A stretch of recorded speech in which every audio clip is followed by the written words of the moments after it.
काय नेमका गाडीला प्रॉब्लेम आहे? नेमका म्हणजे गाडीच प्रॉब्लेम आहे. महत्वाचं म्हणजे गाडीच प्रॉब्लेम आहे.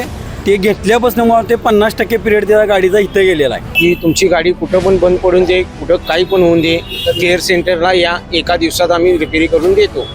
आणि आता मॅनेजर फोन पण उचलत नाही आणि डायरेक्ट आता उचलले की सांगतात की तुम्हाला कंप्लीट करा आम्हाला पगारची मतलब आहे, आमच्याचं काही संबंध नाही आहे असं मॅनेजर सांगते. हे सर्व्हिस स्टेशन आहे काय भंगार स्टेशन आहे हेच कळत नाही. जोपर्यंत माझी बॅटरी येत नाही तोपर्यंत आम्ही कुलूप लावतो. ठीक आहे म्हणाले, माझं पण पगार चालू आहे आणि आमचं कामगारचा पण पगार चालू आहे, त्यामुळे आम्हाला काही फरक पडत नाही. गेंड्याच्या कातडीला सुद्धा होल पडेल, गेंड्याच्या कातडीला. पण ती इतकी निर्लज्ज आहेत, काय निर्लज्जातले निर्लज्ज आहेत की काही त्यांच्यावर परिणाम रिस्पॉन्सच देत नाहीत. भूपाळी रामपारी दिशादाही उजळल्या आल गोकुळ आपुल्या दारी, निर्भेळ आणि सकस चवीच गोकुळ लई भारी. गोकुळची दर्जेदार दुग्ध उत्पादने. गोकुळ, अस्सल चव कोल्हापूरची. चव आहे कोल्हापुरी, गोकुळ लई भारी. खरं तर कोल्हापुरात एका मोठ्या कंपनीच्या ज्या काही गाड्या आहेत त्या मोठ्या गाजाबाजा करून विकल्या गेल्या. मात्र त्यानंतर मिळणारे ज्या काही सर्व्हिस सेवा सुविधा असतील न मिळाल्यामुळं जवळपास 3 वर्ष जरी गाडी घेतली त्या गाड्या 1.5 वर्ष या कंपनीमध्येच पडून आहेत. मी सध्या उभा आहे उद्यमनगर परिसरातील ओला या शोरूमच्या बाहेर. आपण या ठिकाणी बघताय की अनेक जी वाहनं आहेत ती या ठिकाणी रस्त्यावरच लावलेली आहेत. बेकायदेशीररित्या रस्त्यावर नो पार्किंग झोनमध्ये ही वाहने लावल्यामुळं वाहतूक कोंडीचं मोठं प्रमाण या ठिकाणी वाढलेलं आहे. हा प्रश्न जरी बाजूला जर ठेवला तर या ठिकाणी अनेक वाहनं अनेक वर्षांपासून अनेक महिन्यांपासून या ठिकाणी पडलेले आहेत. या ठिकाणी जे काही ग्राहक होते ते ग्राहकांनी आक्रमक पवित्रा घेतला. 3 वर्ष झाले गाडी घेऊन, मात्र 1.5 वर्ष झालं कंपनीमध्येच गाडी आहे, कोणतीही सर्व्हिस दिली जात नाही आहे असा आरोप करत या ग्राहकांनी आज कार्यालयाला टाळं ठोकण्याचा प्रयत्न केला आहे. आपल्यासोबत काही गिराईक आहेत, आपण त्यांच्याशी बोलूयात. काय नेमकी अडचण झाली होती? सर्व्हिस बरोबर नाही आहे. सर्व्हिस देतो म्हणून सांगतात, बॅटरी तुमची 15 दिवसात येणार म्हणून सांगतात. मात्र ती 2.5 महिने झाले. आता म्हणतात की गाडी आता आमच्याकडे ताब्यात नाही आहे, तुमची बॅटरी वरती पाठवल्या, तुम्ही वरती कंप्लेंट करा, हे करा. 1.5 महिने झाले. त्यांनी पहिला सांगितले की 10 दिवसात देतो, 5 दिवसात देतो, 2 दिवसात देतो. मात्र आता फोन पण उचलत नाही आणि डायरेक्ट आता उचलले की सांगतात की तुम्हाला कंप्लेंट करा आम्हाला पगारची मतलब आहे, आमच्याचं काही संबंध नाही आहे असं मॅनेजर सांगते. तुम्ही इथं गाडी किती वर्षापूर्वी घेतलेली?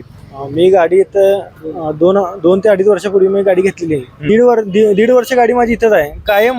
ह्या 9 महिन्यात तर माझे 4-5 वेळा माझी बॅटरी गेली गाडीची. आणि ते मॅनेजर म्हणते की 10 दिवसात येते, तो सारखं म्हणते की ह्या शनिवारी येणार, ह्या शनिवारी येणार, असं 3 ते 3.5 महिने झाली माझी गाडी इथंच आहे अजून. पण त्यांच्याकडनं काही रिस्पॉन्स येत नाही. ते मॅनेजर तो पहिला फोन उचलत नाही आणि उचललं की आम्ही समजा त्यांना सांगितली की आम्ही तक्रार करणार, काय करणार. ते म्हणते करा, माझ्याकडे माझी लिगल टीम आहे, मला काय फरक पडत नाही, तुम्हाला काय करायचं ते करा म्हणते. मी 1,45,000ला गाडी घेतलेली. आता काय हे सगळं बंदच आहे. सगळं काय गाडीला काय प्रॉब्लेम येतो या? फक्त बॅटऱ्यात जाते, बाकी सगळं म्हणजे आता रस्त्यावर चालताना गाडी आपोआप बंद पडते आपोआप गाडी. असं किती वेळा असा अनुभव तुला आलाय का रे? माझ्या भावाचीच गाडी आहे. माझ्या भावाची गाडी एकदा घेऊन गेली, ती पण बंद झाली. ते रात्री 11 वाजता. काय सांगाल तुम्ही? गाडी आपण ज्यावेळेला घेतोय त्यावेळेला तुम्हाला सर्व्हिसची हमी दिलेली होती काही नाही? हो दिलेली. काय सांगितलं होतं त्यावेळेला? की तुमची गाडी कुठं पण बंद पडून दे, कुठं काही पण होऊन दे, केअर सेंटरला या, एका दिवसात आम्ही रिपेअरी करून देतो. आणि आता मॅनेजर बरोबर माझं बोलणं झालं. मॅनेजर पण पहिला काय म्हणला, गाडीची मी तिला म्हणलं की वॉरंटी किती दिवसात तुमची गाडी रिपेअरी देऊ शकताय तुम्ही? तर 1 दिवसात मी देऊ शकतोय.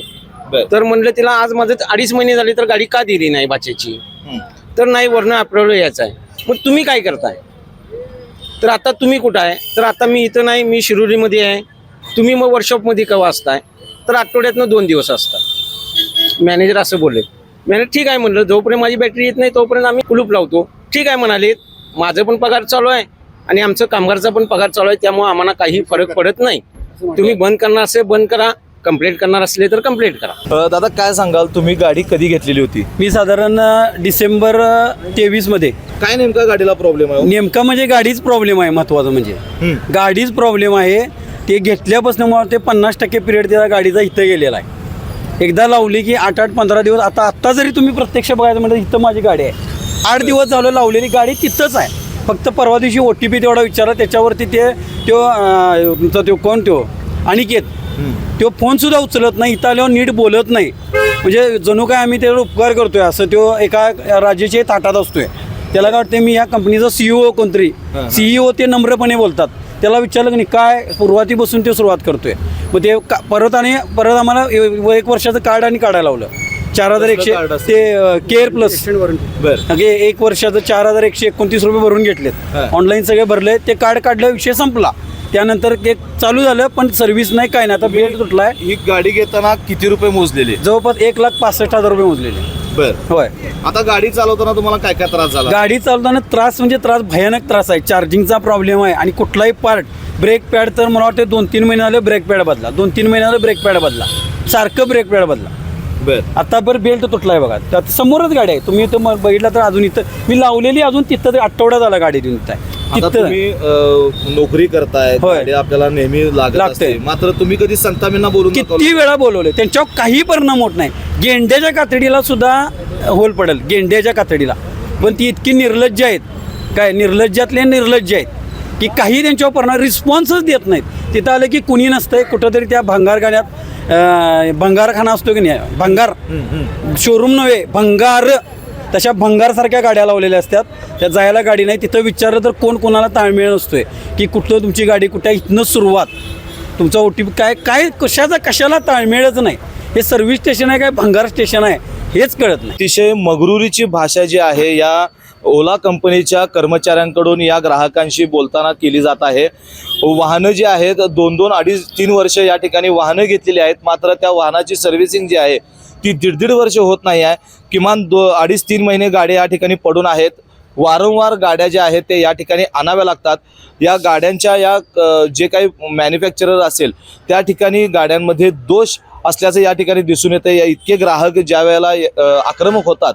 दुसरीकडं या वर्कशॉपमध्ये आपण ज्यावेळेला परिसरात बघतोय तर मोठ्या प्रमाणात वाहनं जी आहेत यांची ती सर्व्हिसिंगला आलेली वाहनं ही रस्त्यावरच लावलेली आहेत.